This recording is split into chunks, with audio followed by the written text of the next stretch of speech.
Mary Shelley creates a symbol in society that is still prevalent today. In her novel, she showcases the pure essence of rejection from society. Due to the creature's forced isolation and lack of acceptance into the world, he reacts violently. Many parallels can be found within this concept that Shelley addresses in the world we live in today. We frequently hear about school shootings on the news and are horrified by the action of, often, young people. Later, we find that the students who were driven to these violent means felt that they were not accepted in school because they were different.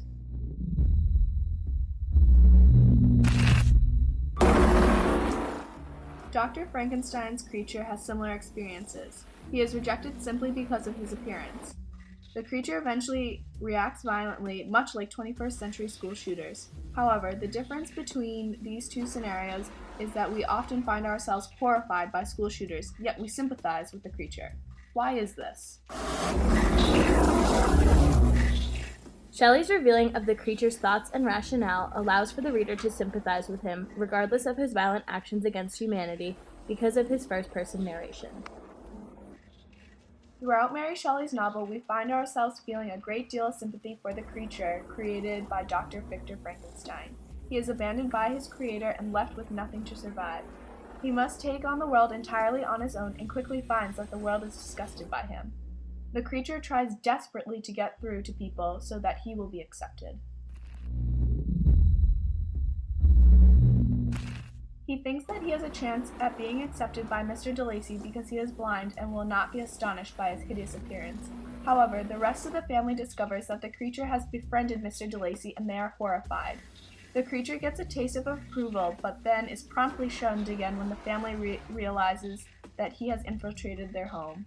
This makes the creature very angry and drives him to say, "I could with pleasure have destroyed the cottage and its inhabitants, and have glutted myself with their shrieks and misery." Regardless of this, we feel sad for the creature because he assures us that he is longing for companionship and meant no harm in befriending the blind man.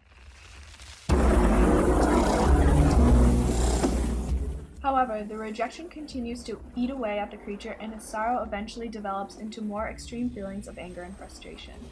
As the creature is wrestling through the woods, he stumbles upon a boy who happens to be Victor Frankenstein's younger brother, William. He decides that this will be his final attempt at gaining acceptance and changing the world's perception of him. The creature exclaims, "Suddenly, as I gazed on him, an idea seized me, that this little creature was unprejudiced, and had lived too short a time to have imbibed a horror of deformity. If therefore I could seize him and educate him as my companion and friend, I could not be so desolate and this peopled earth."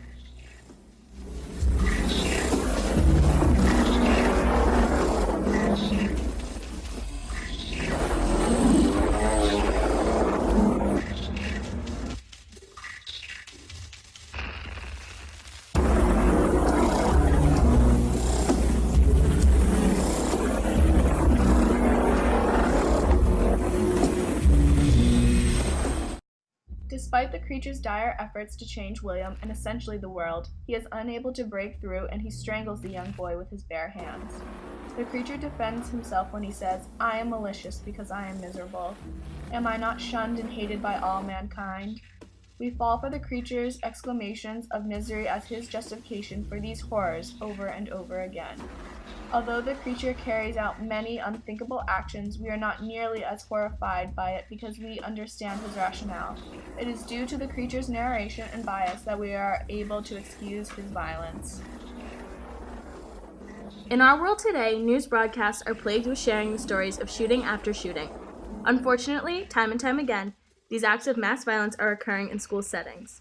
The lives of innocent people are taken by those who cannot contain their anger within themselves, so it is released on the surrounding world. The monsters, essentially, of our society today have become school shooters. After the matter, it is frequently discovered that these people have built up extreme animosity against humanity because they feel they have not been accepted by society. These people then respond to rejection with heinous crimes, similar to the monster in Mary Shelley's Frankenstein.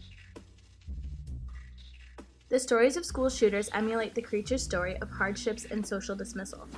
One striking quote from Tasso da Silveira perpetrator of the Rio de Janeiro school shooting, resembles the thoughts of the creature. Da Silveira said, "The struggle for which many brothers died in the past, and for which I will die, is not solely because of what is known as bullying.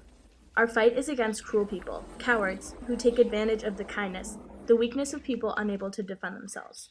He argues something that the creature also argues. He is not killing because he wants to, but rather that he feels it is the only way to publicize his message that denial by society is unacceptable. However, while we remain sympathetic with the creature in the novel, we do not feel any understanding for the atrocities committed by school shooters. The reason why we do not sympathize with people like Dylan Klebold and Eric Harris, the students who committed the shooting at Columbine High School, is because we do not see the story from their perspective before the violent actions are carried out.